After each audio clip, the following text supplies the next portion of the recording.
Let's go from the courtrooms to COVID vaccinations, especially in the SADC region here in Africa. Amnesty International and 27 other NGOs calling on Southern African leaders to increase COVID-19 vaccinations. Countries like ours, South Africa, Namibia and Zambia, battling an incredibly damaging third wave of COVID-19. Let's unpack this a bit more with Amnesty International South Africa Executive Director, Shenilla Mohamed. Shenilla, it's always a pleasure speaking to you, and I'm sure you would agree that it's one thing to tell government to increase the vaccine rollout. Some supporters of government will say they're doing the best they can. Critics are saying it's too little, too late. But there are, unfortunately, situations, it seems, outside of government control. One is the intellectual property. The other is the money needed to buy more vaccines. There are problems unique to our region in SADC, aren't there? Good morning, Gareth, and good morning to your viewers. Look, I mean, I think that, yes, you're absolutely right. There are some problems that are possibly unique to our region. But at the end of the day, Gareth, nobody should be deprived of a vaccination against a killer virus just because of where they live or how rich or poor they are. And sadly, that is what we are seeing in the world today, that, the richer countries are really still hoarding, are still behaving unethically when it comes to the distribution of vaccines. And in fact, we have seen these countries trying to even block, attempts that Amnesty is supporting around the temporary sort of suspension of intellectual property rights around vaccination, so that all countries can get access and every single person in the world can get vaccinated, or the majority can get vaccinated. And, I think what's so sad is what most people don't understand is that, by isolating countries, regions or continents like Africa and allowing them to struggle, they are themselves not safe because, more and more variants are coming up.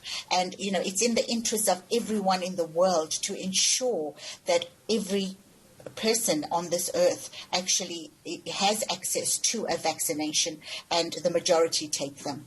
We've just seen the President come back from the G7 just a few weeks ago. There's been some support, it seems, from the French government. There's a cooperation between the French government and South Africa to a certain extent. What I'm wondering about, Shenilla, maybe you can help me and those who joined us this morning understand, why aren't the other 6 of the G7 particularly interested in helping us? The President went there, he put our case forward, everyone smiled for the photos, and then flew back home. Well, Gareth, I think it's a really important question, and it's a question that they need to answer. Why are they holding back? I mean, this is a global crisis. Why should our president have to go and beg for assistance or request assistance? Why are they not looking at the situation globally and looking at where the danger spots are and what needs to be done there? And I think, we also need to not take away responsibility from the government of these countries. They need to also look at, have they done enough? Is what they've done good enough?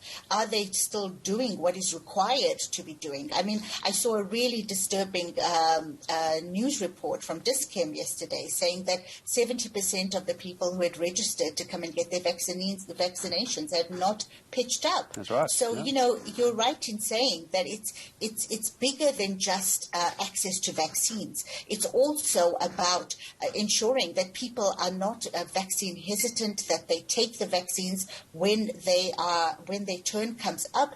Because, those that have registered have taken the space of somebody else, and then they don't pitch up. And the state needs to look into what exactly is going on. How would you tell government to try and change it? As someone who deals with Amnesty International, not just in South Africa, but on a regional level, Shenilla, you're very used to working with high-level communications, working in regions where you're trying to convince people to do something out of the ordinary in order to improve their own lives and better their health. That's exactly what we're dealing with here in South Africa, Shenilla. So if you were to tell government, we're seeing registrations, but people aren't pitching up, and you and I are asking the question, why isn't it happening? What would you tell government to try and do to get people to, A, register, and B, when they do, actually show up? Final question to you, Shenilla. Well, I think, Gareth, it's very clear that people are confused. There's a lot of, information or disinformation out there around vaccines. And I think it's really important that the state and NGOs like ours and the 27 that have signed, which is what we're doing, try to dispel a lot of, the myths that are around vaccinations and really make it an issue of compliancy. And maybe it's time that the state sort of said, we can't force people to take vaccinations, but I think it's really important that the education drive is upped, that, people are contacted, those who registered, and, some information or data is gathered around why they did not pitch up, because that will help to develop, sort of communications around, the vaccine. And finally, just to say that, it's really, I think what's worrying people from what I'm picking up is the way in which the vaccines are being implemented. I've seen reports on Twitter where people are saying they arrive and there's long queues, there's no social distancing. So I think that it's really important that the government, puts its money where its mouth is, puts in place social distancing, a safe vaccination space where people go there and they don't start to feel anxious that they're going to pick up COVID at the vaccine centre. Shenilla, I want to come in very quickly. You just made me think of something, Shenilla. Before I say goodbye, I want to squeeze this question in. We're talking a lot about government, aren't we? This is really the last question. I promise I'll let you go. Government versus private. The private sector. Criticism that the private sector has said we are here to help, we've got the structures, we've got the money, we're willing. Government, according to the critics, doesn't want them to be involved. In 30 seconds, what do you make of that kind of criticism?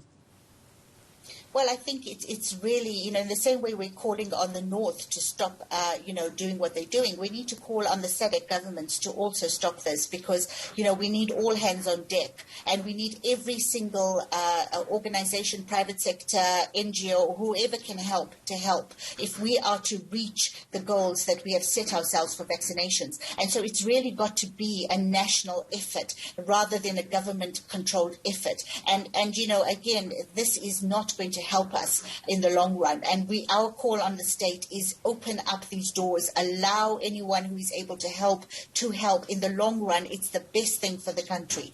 It is, including all the unemployed doctors in South Africa who still don't have jobs. But that's another discussion for somebody else and another day. Shenilla Mohamed, thank you very much. Always a pleasure.